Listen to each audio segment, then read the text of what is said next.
Thank you so much. Okay, so we are going to get this workshop going for you. My name is Kimberly Beck. I am a student in Dan McCannon's Alternative Spiritualities in the US class. So I'll be your chair, and then we have Isaiah over here managing the Zoom for us. So I think what we'll start today is a workshop, and I think there's hopefully going to be a lot of interaction, correct? So, all right, so just wanted to introduce Izzy is a devotee of the Morrigan.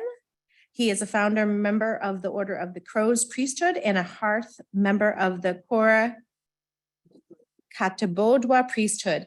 In his day-to-day work, Izzy is an energetic safety and trauma specialist and the owner of Pelican Ministry in Austin, Texas. Oh, you want to keep that? Thank you.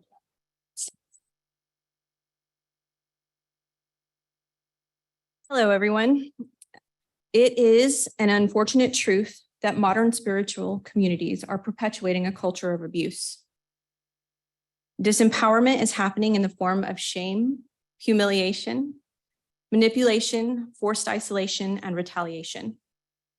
These experiences mimic the indoctrination and behavior patterns of dominant religious institutions, the very same institutions that many of us seek to break free from.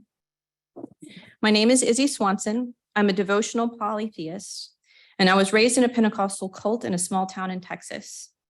I'm here today to share a little bit of my story with you and tell you about how my experiences in paganism mirrored my experiences growing up in the church. I would like to take a moment to thank the organizers of this event for their thorough content warning and for providing support for those who need it, because this conversation will need that. I also want to take a moment to say that I just learned this morning that I have an hour of time to spend with you. Maybe I missed that. Maybe I don't know how that happened, but I wrote a 20-minute presentation. So what I'm going to do here is I'm just going to read what I wrote and give you that information and then open the floor for questions. This conversation is deeply personal. I'm coming from my personal experience, so it's very possible that I might get emotional. So I just want to say thank you in advance for being here with me. I might just talk through my tears anyway. We'll see how it goes. But I'm going to try to stay focused on the parts of my story that are relevant to this conversation. I grew up in a Pentecostal church. My great-grandmother and grandmother were the matriarchs, and they had a lot of influence in the community. Their beliefs were important to everyone around me. Their words carried weight. They had this belief when I was born that I was going to be a prophet and set the world on fire for God, which is a lot of responsibility for a kid. I was also constantly given the message that I was born bad, that I was a sinner, and if I didn't behave in a certain way, I was going to go to hell. On one hand, I was being groomed to be someone important in the church, and on the other hand, I was constantly being told that something was wrong with me. And both of these messages were used to enforce a concept of purity. If I didn't dress properly, if I didn't behave like I should, if I didn't act like a girl, I was going to hell. I couldn't question these things. I was expected to just obey the rules. The other part of this story is that my mother was violent. She was physically and emotionally abusive. And the message that I received from my family and the church was that this was just the way that she was. She was still my mother. I had to love her, and God would take care of it. Everyone in a position of authority, members of my family and members of the church, did nothing. They all turned away from what was happening to me in the name of God. I learned at a very young age that something was wrong with me, and that whatever was wrong with me was not only my fault, but my responsibility. I came away from my childhood with a deeply internalized sense of shame and guilt. I believed that I didn't deserve to be loved and that I had to change everything that anyone didn't like about me so that I could be good enough. Because if I was good enough, maybe these things would not have happened to me. I learned that nothing I could do was right and that nothing I would do would ever be enough. And I also learned that I couldn't trust anyone and that no one was coming to save me. I had to tough it out and figure it all out on my own. Many years later, after becoming a pagan and becoming active in my community, someone that I believed to be a teacher, mentor, and friend got very upset that I would not end my relationship with a God that they believed was bad and wrong. They told me that all of my problems in my life were happening because of my relationship with this God, and that I needed to let him go and make him leave my life. When I disagreed with them and tried to talk to them about how this was not okay to do, they retreated and began to openly, publicly shame me to anyone who would support me. They were able to convince many people to pull away from me and effectively forced me out of community. The hardest part of this experience was that so many people in the community turned away from me. Many people agreed with what this person had to say, even when what they were saying about me was not true. Many people I believed were my friends left me alone in isolation, and the people who were in a position to say something and do something did nothing. Once again, my community turned away from me. My experience in polytheistic pagan community ripped open the wounds of my childhood. It was a mirror of everything that I had fought so hard to get away from and heal from. I was reminded that I wasn't safe and that I couldn't trust anyone. I was that scared child again who couldn't do anything right. Everything was my fault. I felt humiliated and ashamed. Only this time it hurt a little bit more because I learned that I could not trust myself. I questioned everything, even my gods. I couldn't trust that my experiences were real or that the choices that I had made were valid. I felt like I was doing everything wrong, that I had no idea what I was talking about. I felt like I had no right to be of service and that I didn't belong in pagan spaces anymore. I wanted to give up. I lost my faith in myself and my community. Devotional polytheism is a form of modern pagan worship characterized by a profound dedication in spiritual practice and the belief that there is more than one God. An intimate bond is formed between the practitioner and the God through prayer, meditation, and active action. A practitioner of devotional polytheism strives to maintain conscious contact with their gods and the other world through consistent communication, reciprocity, and living in right relationship. Reciprocity is an exchange. In practice, it means that we must give in order to receive. In devotional polytheism, a practitioner honors their gods with effort and action and offerings. It is not just about the support that we request, it is also about what we give in return. Right relationship means that we live in relationship to the world around us. It means that we have an active awareness of the other world, of the living landscape, and of our community. Living in right relationship is a commitment to protecting and caring for these relationships. It is a commitment to integrity and truth. Right action means that we have a responsibility to live in alignment with the values that our gods represent. It means that our actions, behaviors, and lifestyle should reflect the values of reciprocity, right action, truth, integrity, and others like hospitality and sovereignty. Polytheist, if I want my practice to be authentic, my actions must reflect the relationships that I have with my gods by putting these values that they teach me into practice in my everyday life. So I live my life as an offering to my gods. This means that I am in service to the other world, to my gods, and to my community, even if I am not in a position of authority. I have a responsibility to provide safety and hospitality to those that I serve. It is my responsibility to care for and support the people that I'm in relationship with. I am also responsible for doing these same things for myself, because if I can't do them for myself, I definitely will not be able to do them for someone else. Community, by definition, is a feeling of fellowship with others as a result of sharing common attitudes, interests, and goals. I asked some of my peers why they sought out community, and this is the definition that I put together from their feedback. Spiritual community is a group of people with a shared belief system who are working together to support each other as they learn more about the culture, history, and the lore of the gods and the beliefs that they feel called to serve.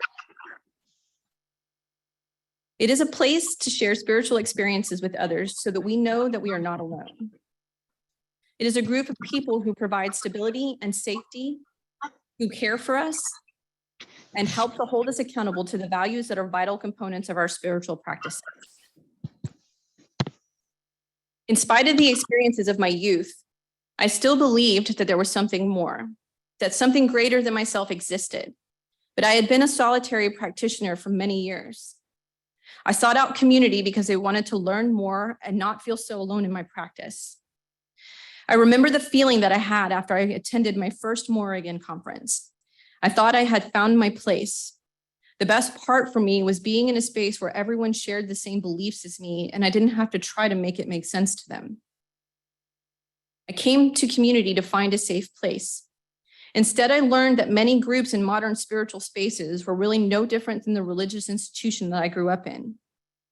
Sadly, my experience, while an extreme example, is not unique. When I asked some of my peers to share stories of the harmful things that had happened to them in modern alternative spiritual communities, a set of common themes emerged. Every one of them described events that involved gaslighting. Every one of them described events that involved psychological manipulation through fear of retaliation, suppression of dissent, and bullying. Many of them experienced some form of attack by the leaders of these groups, and these attacks were reinforced by their followers for simply asking questions or for expressing a difference of beliefs and opinions. And the most common result of these attacks was forced isolation and withdrawal. In fact, in every situation, the result was forced isolation and withdrawal. How are we any better than the dominant religious cultures that we came from? How are we any different from the religious institutions that we claim to take a stand against if we continue to enforce the same dogma and patterns of indoctrinations of these institutions? Creating a culture of fear and shame, we continue to be the very same thing that we sought to break away from. We are continuing a cycle of abuse and hypocrisy. If we are ever going to topple the toxicity of these beliefs, we have to change how we engage with the people that we are in relationship with. Humiliation is an abuse tactic. Forced isolation is an abuse tactic. If leaders, teachers, and healers are actively attacking members of their community or making them feel ashamed of themselves, this is bullying, and it is a sign of a toxic community. If people in positions of authority allow the members of their community to also attack and bully members of their community, it is a sign of a cult of personality. If a leader claims to be the only person allowed to speak for the gods, if a leader claims to be the spiritual authority on how you can have relationships or practice your beliefs, it is a sign that your community is not safe. If your leader is trying to manage every facet of care and the flow of information, it is a sign of unhealthy community. And if you are afraid to engage, ask questions, or initiate change, it is a sign that your leaders are controlling and that your community is destructive. Community is only a concept until it is put into practice. If a community doesn't embody the values it claims to venerate and deliver upon those values through action, the idea of it is useless. When we step into community, we have a responsibility to live in right relationship with that community. We have a responsibility to adhere to the values of safety, reciprocity, truth, integrity, hospitality, and sovereignty. These are not abstract concepts to be discussed online or in scholarly debate. We have to show up and practice them actively. If we are humiliating people and making them feel so bad about themselves that they withdraw, if we demoralize people so badly that it compromises the stability of their mental health, we are not living in right relationship. We are dishonoring the gods and the other world when we are not actively living in alignment with the values that they represent. If we are living representations of these values, then we are also dishonoring ourselves and compromising our own spiritual integrity. My own experience in the modern pagan community taught me a lot of hard lessons about myself. I believe that we find the truest parts of ourselves in the darkest places. That the moments when we feel the most broken, when we have hit bottom, and when our faith has been shattered, are the moments when we learn just how strong and courageous we are. In the beginning, when I felt like I had nothing left, I clung to the values that I held so dear. I made a commitment to follow them no matter what. Even though my heart was broken, I knew that I could not compromise the integrity of who I am. My relationships with my God mean more to me than anything. They are the reason I survived years of trauma and addiction. They never left me, so I did not give up on them and sacrifice my promise to live in right relationship. This made my practice deeper. I was determined to understand what I could do better and to learn more about the history, culture, and lore of my gods. This in turn made my connections with the other world and my God stronger than it had ever been. And as those bonds became stronger, I gained more awareness and I began to trust myself more. And the voice that I thought that I had lost came back to me. I also learned through all of this that we need community. We cannot do this alone. We cannot heal and learn and grow in isolation. We need community to show us that we are worthy of love and acceptance. We need it to reflect back to us the depth of our compassion for ourselves and each other. We need it to reflect back to us our actions and our values. Relationships in community are what gives us hope and strength to keep going. Over the past 4 years, I have learned that healthy community does exist. I have seen it in the friends that stayed by my side, the ones that simply listened to me rant, and the ones that indulged my coping strategies, which turned out to be an obsession with one direction.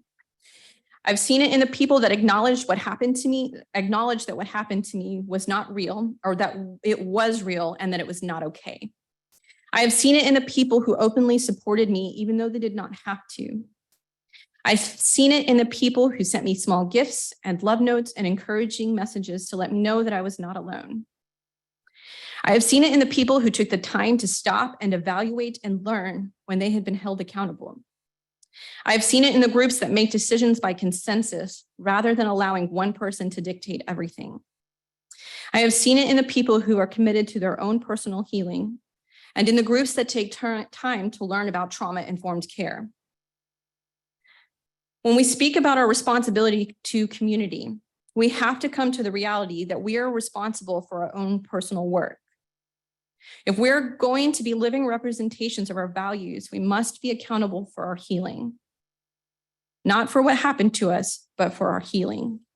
Spiritual practice is not a substitute for mental health and medical care.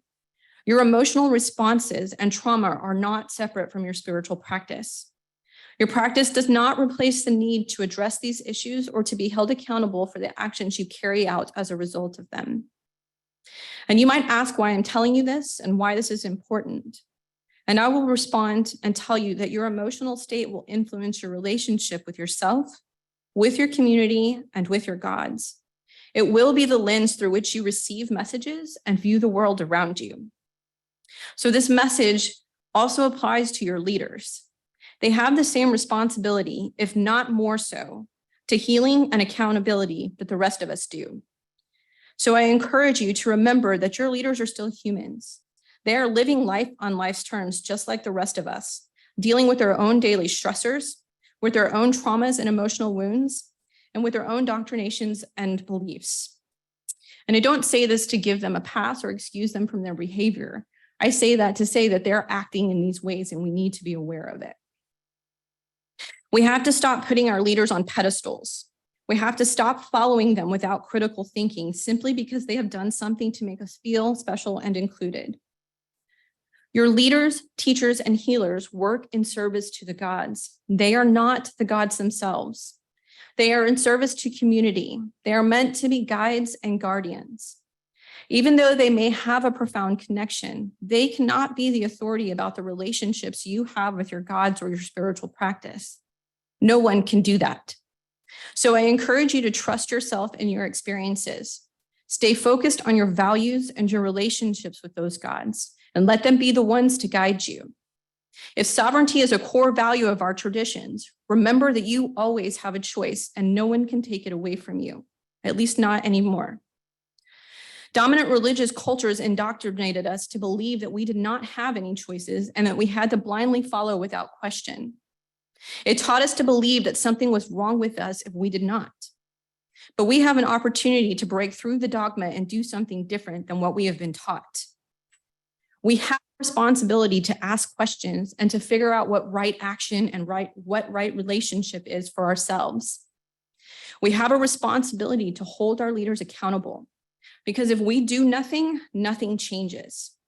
We cannot turn away and accept members of our community being bullied because they see our leaders doing it without consequence. We cannot ignore harmful and problematic behaviors simply because it is too uncomfortable to acknowledge what is happening. When we leave people alone in their wounds, when we leave them alone in isolation, we teach them that they cannot trust us and that they cannot trust themselves, but we also teach them that they cannot trust their gods. And we teach them that they are unworthy of connection and support. There is a difference between calling someone to the mat for problematic behavior and attacking people. We cannot create safety with fear, anger, guilt, shame, or manipulation. So I encourage you to see compassion as an act of defiance against the systems of indoctrination that perpetuate these cultures of trauma and abuse. When you engage with the other world and with your gods and with your community and with yourself, take the time to ask, what can I do to help instead of hurt? And I mean that in every instance and every situation, not just, oh, how can I do this? And think about it. Like every time that you engage with people, take a moment to consider what you can do to help instead of hurt. I know that it seems like a lot of work, but I can promise you that doing the right thing is always worth it. There will always be challenges when vulnerable people are called upon to support each other.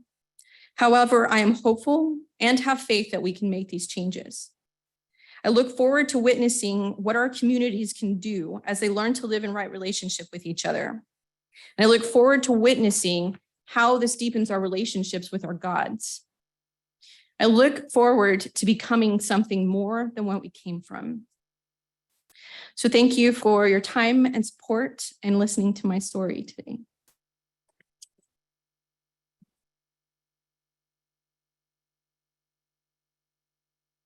Sure, that would be a good idea. So like I mentioned, just had that small presentation. So I am happy to answer any questions that you have about my beliefs or my story, any of that stuff. Sorry, I'm just trying to. Move the camera so that Can you hear me? see you. Okay, could you hear me before or do I need to repeat that? Okay. Did you guys on Zoom hear me or do you want me to repeat what I just said? Yeah, would you mind saying that one more time? I was just saying that I originally had just written a 20-minute presentation. So now I just like to open it up and have conversation with you. And if you want to ask me any questions about any of that, like what it was like growing up in the Pentecostal church or what devotional polytheism is and who the Morrigan is or any of those things, I'm happy to answer any questions that you have. Awesome. Thank you. For I don't know if I'm in charge of picking who answers questions. I might need to wait. I was like, here, I'll do it. So just to make things easier, I'll call someone from inside the room. And then Isaiah, if you see a hand to go up on the Zoom side, let us know. I'm going to keep you with the mic. Okay. So I think I saw your hand up. So Okay. you can just ask it. Okay, they just won't hear my question. You need a mic. I can run the mic. That hold makes on. sense. I've got it. I love this part.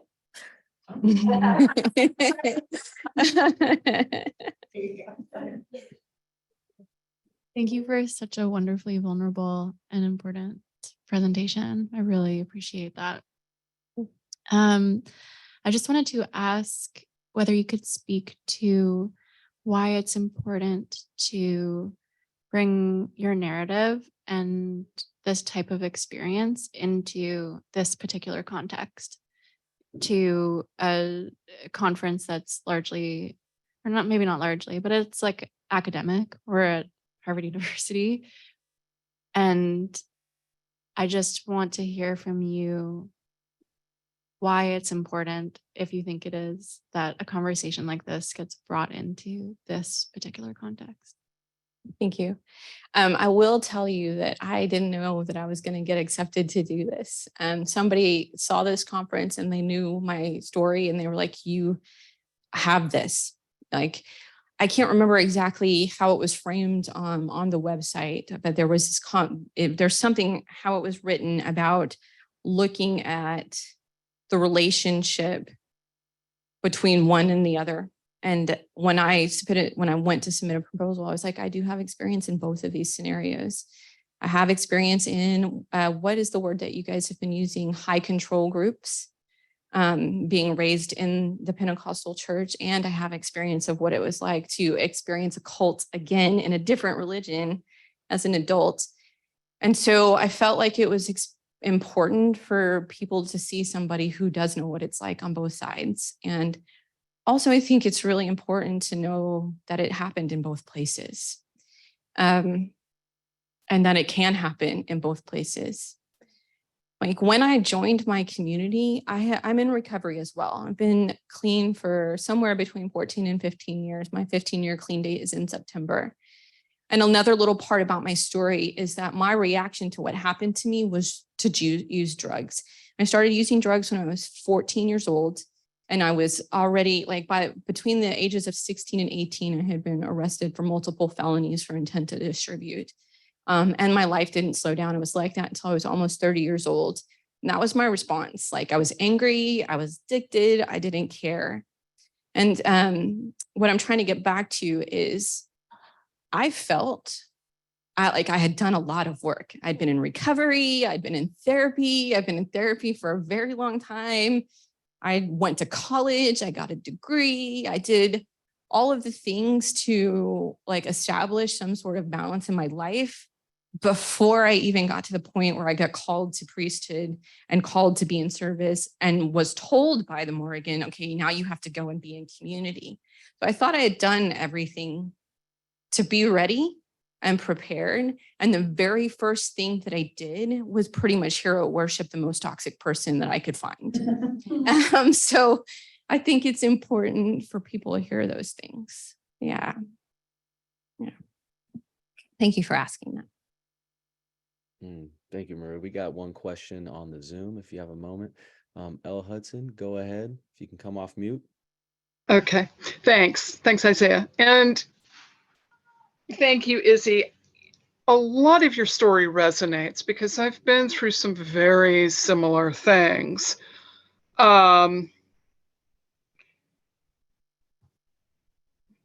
One of the things that I find makes this kind of situation harder is the very connectivity that exists in our world now.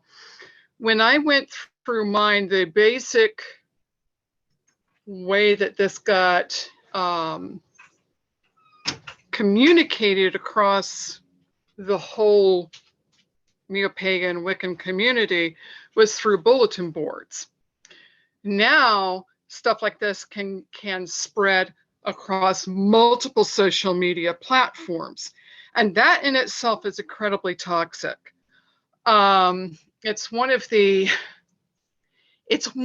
failings of social media that you can condemn someone without hearing both sides of the story and observers' perceptions. And you can basically condemn someone to loneliness and despair with a click of a mouse. The group that I helped co-found came out of another group. We all had very similar experiences, and we all swore we were not going to perpetuate these patterns. We're lucky in that we have 2 trained licensed therapists within the group. And so we, and we all are all trauma survivors. We've all been through the ringer.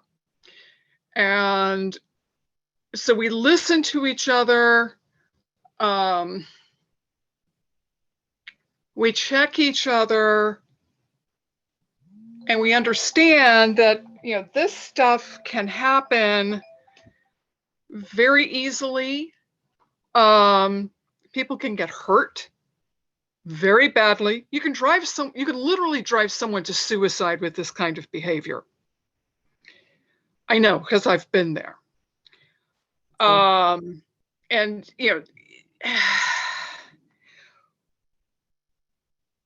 when a high priest or high priestess behaves like a cult leader, it's really hard to turn around and say, our religions are not a cult.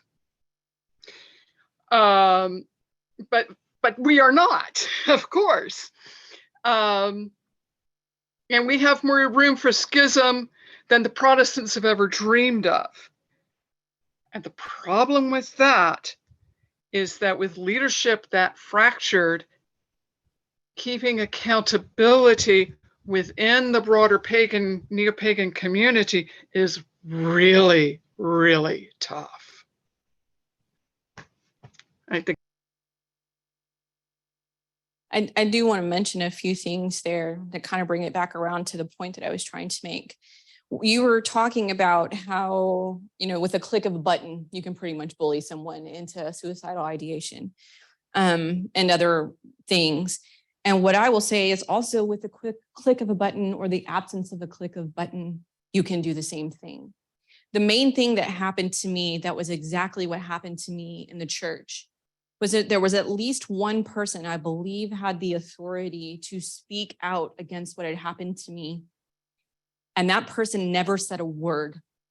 To this day, never, they just never spoke to me again. They never said a word. They remained friends with me on social media until they decided to take sides with the person who had harmed me. They did nothing. And their voice would have been heard if they did something. Their silence is what broke me more than anything. And it's just the same thing as and my grandmother to this day will tell me, oh, we should just forgive your mother. Absolutely not. It's never going to happen.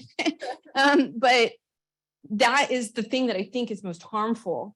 This thing that you're talking about with fractured community, because there's so many different ways to worship in a pagan way, is that the community is the one that has to take control. The community is the one who has to say, these are not healthy behaviors and we cannot accept them. I don't exactly know how we're going to enact that other than what I'm begging people to do is not be silent. Say something, do something. People need to know that you are there. And it's just the same way as a queer person, as a transgender person, I need to see other transgender people speaking up, but I need to see straight people speaking up, right? When we do something and we say something and people see us saying something, we show them that they're not alone. So for me, the whole point of this, this came up in the writing workshop yesterday. The big thing that I came to, I was writing about this yesterday, is I don't actually care about what the person who harmed me did to me. For some reason, that does not bother me. That person is toxic. They displayed toxic behavior. They walk like a duck, talk like a duck, act like a duck. The person that I wish had done something and the change that I wish I could have is for the people who ignored me to do something. So that's, I guess, what the whole point of all of this is. Community is the part where change needs to happen, is people are going to find a way to be problematic. At least that maybe I could be less flippant about it. Okay, we have someone in the room, and then we're going to move over to the chat again, because it looks like lots of people want to talk today. Hi, yeah, thank you very much for sharing your story. It was really very touching. And I'm really thankful that you used the word gaslighting, because that's a very specific way of emotional manipulation, which makes you think you're bad. That's very important. And I think you described this circle of narcissistic abuse beautifully. And I wanted to ask you, the people who abuse you, are they still active, or are they still in service, or is there a chance to take them out because they're causing a lot of harm? Do you mean in the Pentecostal church or in the pagan community? People that did it to you. So the unfortunate reality is that my biological mother is still alive and is still stalking me. but she can't get to me because she's physically incapable of moving now. So she physically has health problems that keep her. She will not leave me alone. Like I've had to get restraining orders and things like that. She is actively still being enabled. My grandmother supports her because I should forgive, and because I won't forgive, it's my fault. My grandmother is still a matriarch of the community and the church that I grew up in. So they are still doing what they do. I have no association with my family. I haven't spoken to my mother in 6 years. I haven't spoken to my grandmother in 2 years. So yes, that's still happening. But the person in pagan community that did the things that they did is still active and I hesitate because I don't want to call people out directly, but that person is actively still using the platform that the specific God that I have a relationship is bad and causing problems in the energy of the pantheon and in the country where we come from itself. And I don't know what they're doing now. I haven't spoken to them in years. I ever occasionally see what's happening. I get people tell me what they're doing. I don't know, but they're still definitely active in the community. They still have the largest platform and the biggest voice. I feel weird, like I'm getting into like call out territory. I'm not trying to do that. I don't want to do that. It's not the point of this. Yeah. So apologize for that.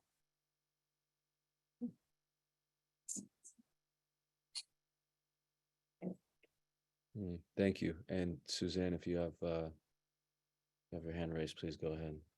That's all right. Hiya. Thank you very much for the really articulate and moving talk. It took a lot of courage and it was really great. And it's nice to see you being a prophet of sorts in an important way. So I have an observation and then a question. The observation is that you're talking about how this runs through both more traditional churches and the new and alternative spiritualities. And my background as a sociologist also, when I teach this and when I talk about this, I don't know how isolated your upbringing was, but the mechanisms of gaslighting and humiliation are endemic in the school system and in our society.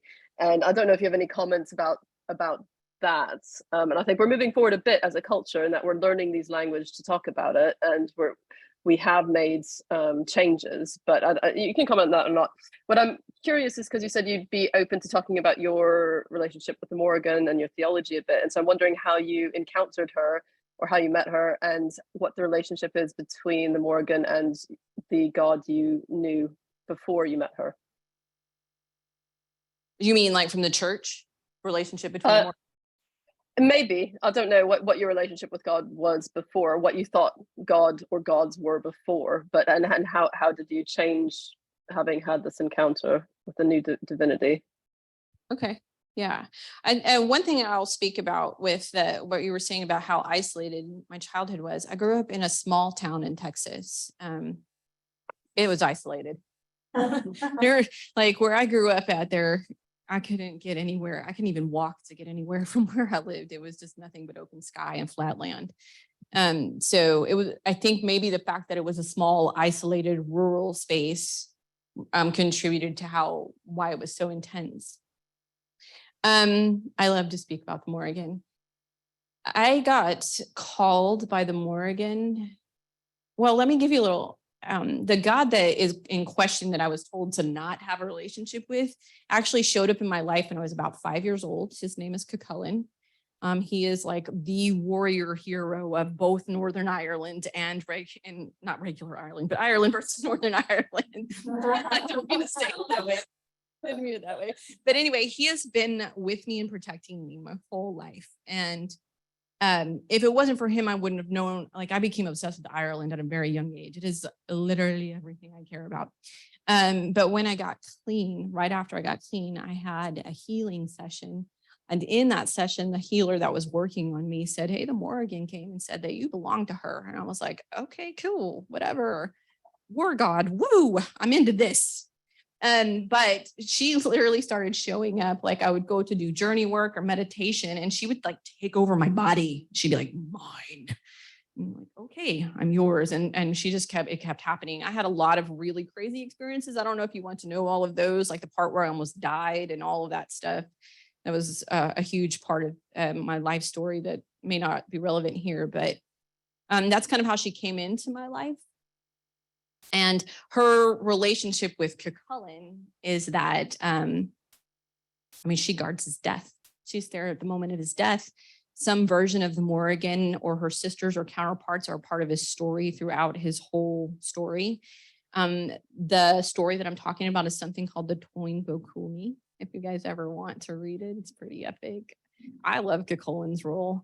I'm happy to talk about him all day long, but they have definitely, like, those two things don't exist without the other in that story. Like the Morrigan can exist without Cucullin, but I'm not sure if Cucullin's story exists without the Morrigan.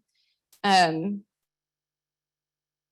don't know how those things relate to the God that I was raised with. I don't remember particularly having a relationship with God or Jesus when I was a kid. I remember the whole Holy Spirit thing. That was definitely happening. Like, it's really hard to talk about like how that really happened. Like, I went to church camp every year to learn how to lay people out in the spirit and speak in tongues. And those experiences were very real for me. Like, I still remember feeling what that felt like, and I don't know why it happens.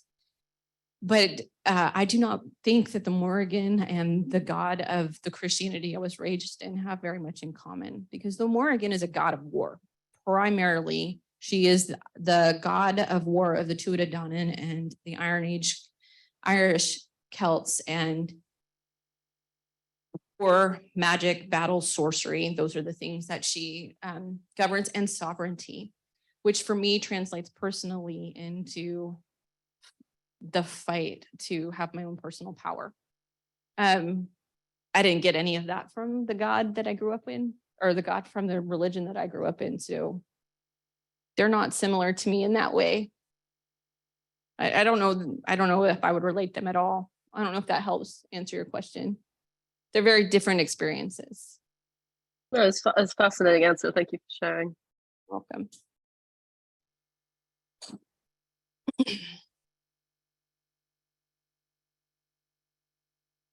And if there are any more questions in the room, I know we have a hand up in the Zoom. So either way. Oh, okay. The mic was just coming to me. Thank you. Okay, yeah, please. Thank you so much, Izzy. This is an incredible talk for so many reasons. The one thing that, one of the many things I'm walking away with, but one thing I'm curious about is the concept of compassion as resistance, which I think is so beautiful.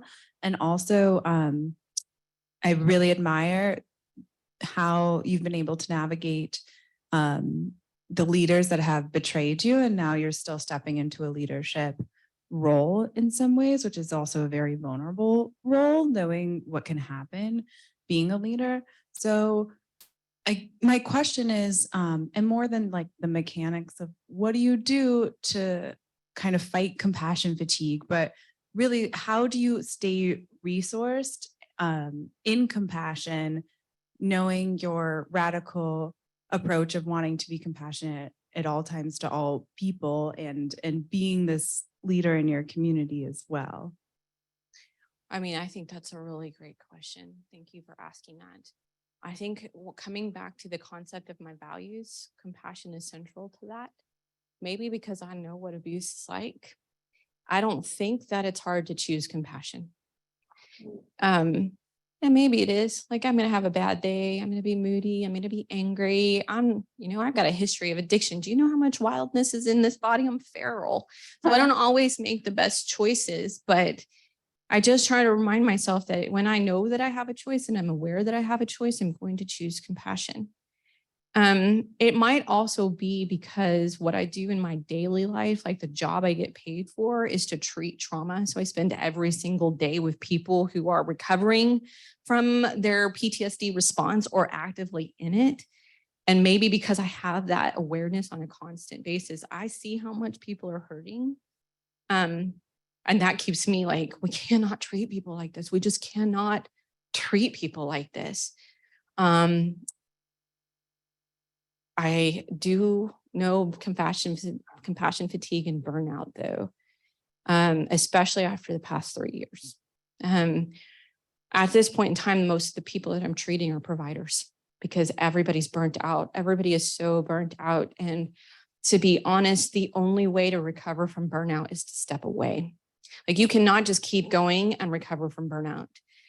And that might not be feasible for people who can't step away for financial reasons, for obligations, whatever it is. So I don't know the full answer to that. I'm working on it myself.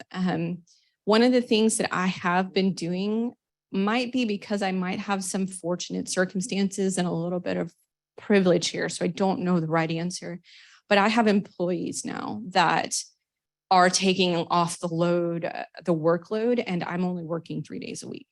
So I'm only going to the office 3 days a week, and the center is pretty much, I mean, I manage it, but they do what they're supposed to do. And they take care of a lot of people and they take care of each other. And I'm stepping out and into a more background role so that I can rest and so I can write and tell my story, because this is what I'm doing now. I don't know how people in these positions avoid out successfully. I've been trying for years to figure out the right solution to that. I don't know.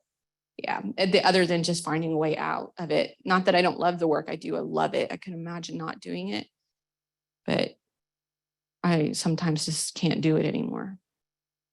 Yeah. I watch a lot of One Direction videos. I wasn't joking about that. I feel real bad for everyone that doesn't understand how much, like, we ran into each other last night for dinner just randomly and had a whole conversation about Louis Tomlinson and Harry Styles. Okay, that's not relevant. Somebody else had a question. I didn't mean to do that. There were questions in the Zoom room, right? Yep, Andre, if you want to come off mute, go right ahead. Yes. I don't know if I need to press a button or if my voice is heard. Yep, We can hear you. Oh, okay. Well, I started listening to you at the beginning when you were talking about your experiences with the Pentecostal. And I got to thinking, wow, this woman is so courageous to be able to come out and publicly say what her experience was. And then as I was listening to you more and more, I got to realize what you got freed from that experience by your courage. And then I got to look at you in terms of you're speaking now from your soul level rather than from being caught up in all of those experiences. And the reason why I say all of that is I've been a meditator for over 50 years and a teacher. And the meditations as a teacher now are about people reaching consciousness as their own soul. But I just sort of saw that in you, and I just wanted to, you didn't use the word soul, or the closest you came to it was Holy Spirit, I think. But I just felt like you're so connected now to who you are originally that I see it as you came on earth to give a voice to all the other people that haven't found their courage yet, and that basic level of who we are separate from the details of our life. I don't know if all that makes sense, but I just wanted to compliment you on your courage and your soul level of knowingness that you now have. And I think part of the purpose of this conference and that these sort of the events this morning where people are talking about, finding a way to help humanity from their own personal experiences that they've come to that point. So I just wanted to compliment you on that and thank you so much for getting to that point in your life. I actually have a Pentecostal brother who thought I was going to hell because I was part of the New Age movement and wanted me baptized in his church to get rid of that influence. So I understand not as severely as what you went through, but I do understand how groups can be like that. But that's basically what I wanted to say, was compliment you. And if you ever fall out of being courageous, just fall back into it again, because you really have something to offer the world. Thank you so much. Thank you very much. I don't know what to say other than thank you.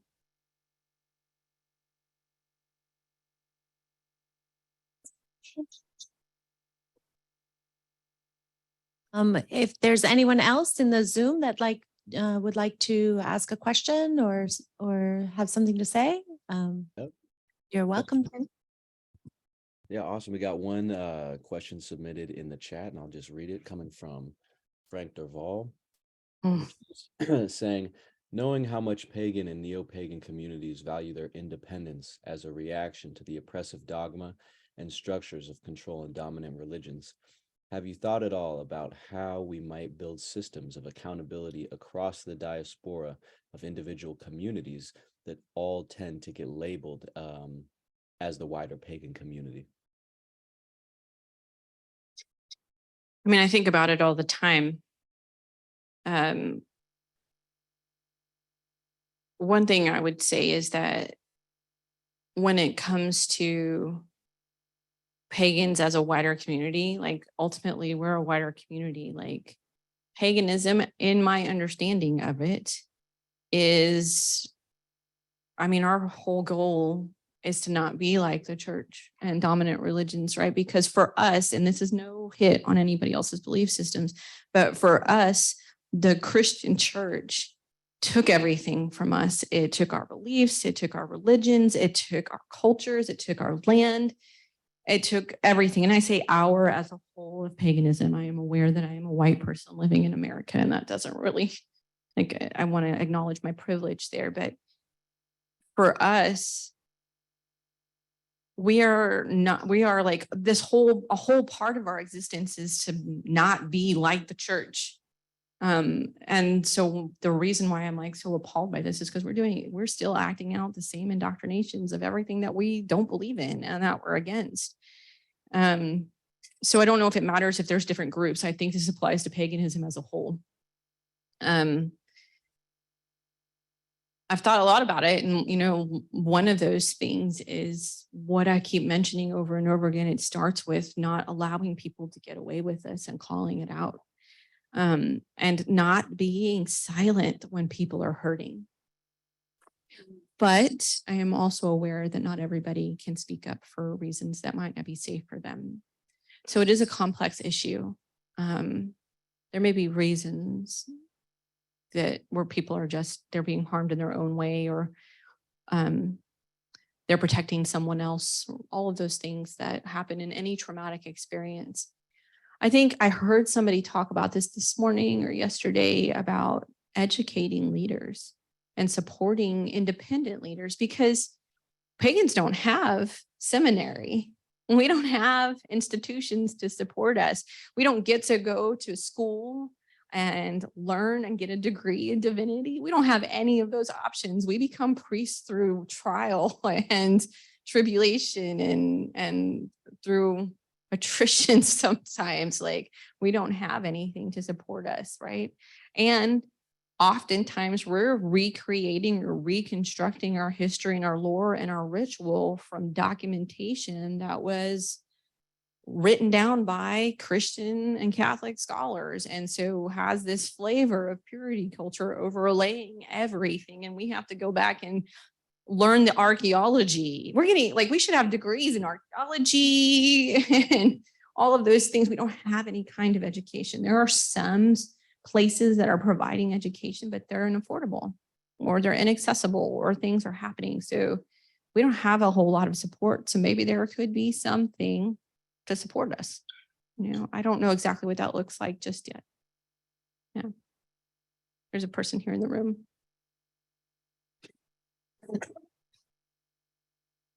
Isaiah, we have a person inside. I'm sorry, you said someone's in the room? Yeah, it's a quickie.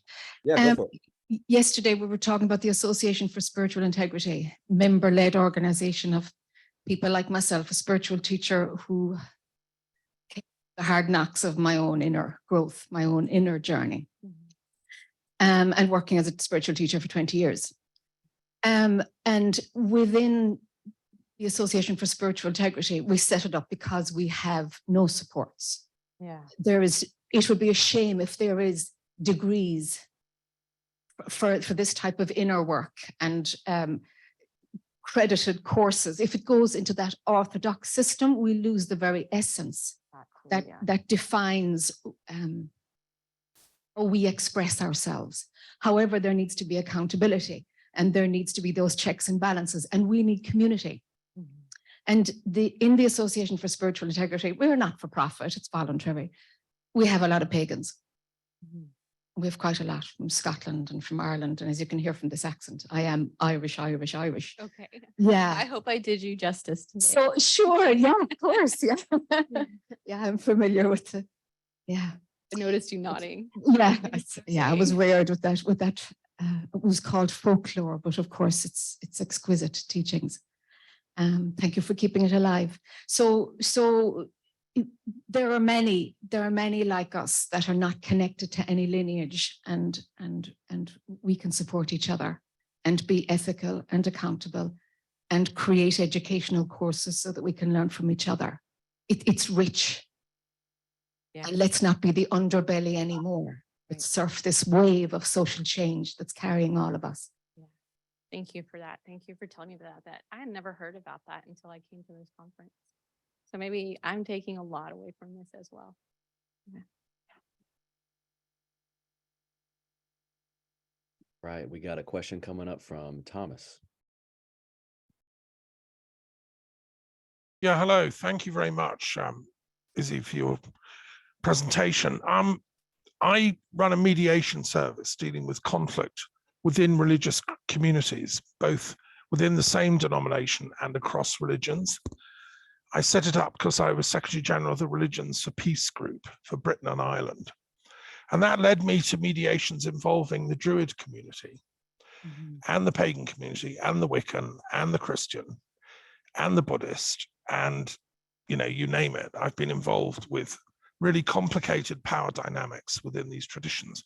I discovered the Druid community is very interesting because they were the upholders of the ancient wisdom that you've talked about, but they were also peacemakers. The one thing we know about the Druids is they were the mediators. They weren't the warriors. And they were the most respected intellectuals among the Celts in Gaul, where I now live in France, and in all over the British Isles. I've lived all over Britain. I just wonder if you've looked at the Druids at all in your journey. I've published an encyclopedia of Druid studies. It's the first one ever done, which is incredible. I'd say it's the most neglected of all the kind of spiritual lineages, which is why I bothered to write a 3-volume encyclopedia about it. And I think it's really interesting. But have you looked into Druid studies at all, or Druid spirituality? Definitely. I'd love to read what you've written, and it's possible that I already know a little bit about it. I was trained. I did spend quite a number of years in the Sisterhood of Avalon, and so I do have a very strong Welsh spiritual practice as well, alongside my Irish practice. I am aware of Obod, and have looked into that, and so I have looked into it. People ask me these conversations come up all the time. And what I can tell you from my own experience is that when you are in relationship with one of the Tuatha, you are in relationship with the rest of them. I don't have any time in my spiritual practice outside of the Tuatha and some of the Welsh gods, because they take up all my time. So you get the Morrigan, you get Cuchulainn, you get Manannan, you get the Dagda, you get Lugh, you get Maeve, and then, then there's Caradwyn, Blodeuwedd, Bronwyn, Arianrhod, Rhiannon, I don't know how many I just listed, and I have a relationship with all of them. So. And Luke as well, who's the most important for me, I would say. Did you say Lugh? Yeah. I love Lugh because he's, Cuchulainn's dad. So it depends on which Lugh we're talking about, but Irish Lugh. Well, the Gallic one, who gave his name to Lyon, near where I live in France. But it's one Lugh. So Lugh. Anyway. Yeah. Well, keep it up. So for those of you who may not know, there is Lugh, and Lugh. Ireland, Welsh, and Gaelic, and so there's 3 Lughs or 1 Lugh, depending on how you look at it. But And I that's would- pretty much see, the I- answer to your yeah. question is I don't have time for more gods than the gods that I have. Okay. My kind of like provocative comment is that I would add Christ into that lot. Most of the Celtic Druids converted to their own form of Christianity, a Gnostic form of Christianity, which you get in the poetry of Taliesin, which was influenced by the Book of Enoch. And, you know, we accepted Christianity and reincarnation on our own terms. And I think that's really interesting, that Celtic Druidic Christianity, which still lives anyway, but that's a whole other story. I know that we're about to go over time, but I want to add something to that real quick, because what I encourage you to consider in that is that Protestantism in America is its own machine. It is its own traumatic little factory of very problematic behaviors. For us, Protestantism is not at all what Protestant or Catholic religion is like in Europe. And it's very traumatic to try to put those things together for someone like myself and maybe someone who's been through some similar experiences.